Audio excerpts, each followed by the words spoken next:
Good morning. This is Ryan Gilkerson, lead creative at Company 119, and this once again is the Coffee Cup. We thank you very much for joining us today. And I wanted to talk a little bit about content marketing, especially experiential marketing. There's a lot of buzz in the industry. We've talked about it on the Coffee Cup before around experiential marketing, which is kind of a 3D, all-inclusive, all-enveloping marketing strategy where people are immersed in an experience and taken somewhere else. And it's this concept that everybody thinks is so new and nobody has ever cross-marketed or cross-promoted or done anything outside the box like that before. This is also 20th century, or 21st century, I should say. Well, Forbes recently ran an article that talked about some pretty outside-the-box content strategy that paved the way for today's modern marketing techniques, and I thought it was really interesting. So a virtual assistant Chad can go to our second slide here. We've got an image of the article. This is 3 examples of clever content marketing that built entire businesses, written by Michael Maven. You can check it out on Forbes.com. So this is examples of 3 different businesses that took a risk a long time ago and paved the way for us to be able to have the marketing that we have today. So let's go to the next slide, Chad. So if we look at the next slide, Procter & Gamble. This is really interesting. Procter & Gamble tapped into the housewives of America. I think we skipped one. We'll go back to it in just a minute. Procter & Gamble sold soap. And they knew who wanted to buy soap. And that was the housewives that were prominent in America back in the 20s and 30s. They knew that was who was responsible for making decisions in the home. They knew those were the people that were going to be using the money to buy the supplies for the house and the sundries. And they wanted to appeal to them. They also knew that women loved listening to the radio serials that were out at that time and some of the early TV serials that were, continuous series of episodes that told a story and followed the progression of a story arc throughout. So they decided to make up their own cereals, not cereals with a C, although Procter & Gamble I think is probably in the cereal market at this point. But they wanted to make stories that people could listen to. So they decided to create soap operas, and now, who knew that years later they would still be around, although they are kind of dwindling a little bit at this point. But soap operas became a big thing, and Procter & Gamble saw huge increases in the sales of their soaps because people were watching the soap operas.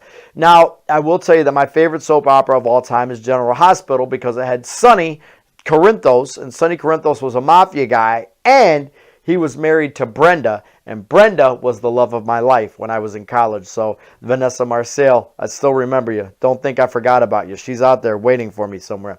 So that's one example of a pretty brilliant marketing strategy that did huge things for Procter & Gamble. Now, Michelin had another great idea too. Michigan's a tire company, right? What does Michelin know about food? Nothing, right? Seems that they'd have nothing to relate to. Well, in the early 1900s in France, where Michelin was invented, they decided that they wanted to give people somewhere to go. What would encourage people to get in their car and drive? What would make them want to put miles on their tires, meaning they would wear the tires out and eventually need new tires? So they came up with a restaurant guide full of the best restaurants in all of France called the Michelin 5-Star Restaurant Guide. And what they did was they sent people as far away as possible. They sent them to the 4 corners of France just to make sure that they were getting a lot of miles on their car and finding the right restaurants. Initially, it really wasn't even about the best restaurants. It was about the ones that were the furthest away, and that's how they determined who was going to make the Michelin guide. So the guide reviewed restaurants. They sent them out in the countryside, and then they also provided information about how to change a tire, where you could find tires, where there were hotels, where there were gas stations, all these sorts of things. And that Michelin 5-Star Guide became a real pocket reference for the traveler in France in the early days of automobiles. So it was a really great idea to expand their brand, and the Michelin 5-Star rating is still out there today as possibly the greatest determination of what restaurants are really good to eat at. And then finally, Guinness, right? We remember the Guinness ad from a few years ago, the brilliant ad with these 2 guys that you see in the slide right here. The Guinness ads seemed like they were pretty inventive. Nobody really heard of Guinness ads prior to that. They forgot about a little something called the Guinness Book of World Records. Now, I didn't know until it's like an hour ago that the Guinness Book of World Records was really made by Guinness Beer. What they did was the guys that invented Guinness were out on a hunting trip one day and they began arguing over what the fastest bird in all of Europe was. So they went back and forth and they started discussing it, and they didn't have a way to verify it, so they called a place that just verified facts. There was a fact-checking company, and they called that company, got their fact verified, and then they realized that these types of discussions happen in bars all over the world.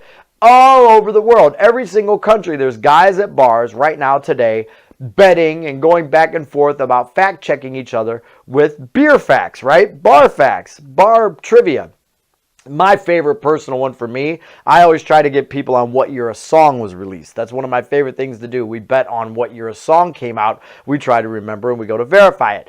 Well, what Guinness did was they put together this book of world records. They verified and fact-checked with sources all over the world to find out who the best at all of these random things were. And in the 50s, they put out the Guinness Book of World Records. Well, it caught on like wildfire, not just for bar consumers, but for the average layperson, and everybody tried to get into the Guinness Book of World Records. That's why I see in the 50s, you see the world's biggest ball of yarn, the world's biggest stapler, and things like that all over the world, because people wanted to make it into the Guinness Book of World Records. Now, where they might have missed the point, I didn't realize that the Guinness Book of World Records was made by the Guinness Brewery. Had I known that, that would have made a lot more sense. So maybe they should have cross-promoted the branding a little bit more. I don't know why they didn't do that. But nevertheless, it's still going today, and Guinness has never been stronger as far as a brewery either. They've continued to be innovative with the way they market their beer. So there's 3 examples of content marketing that you thought might be something relatively new, but it was groundbreaking over 100 years ago. What are you going to do to change the way that people are looking at your brand? I hope that you learn more about content marketing before you finish your first cup of coffee than your competition will all day, and we'll see you soon on the Coffee Cup.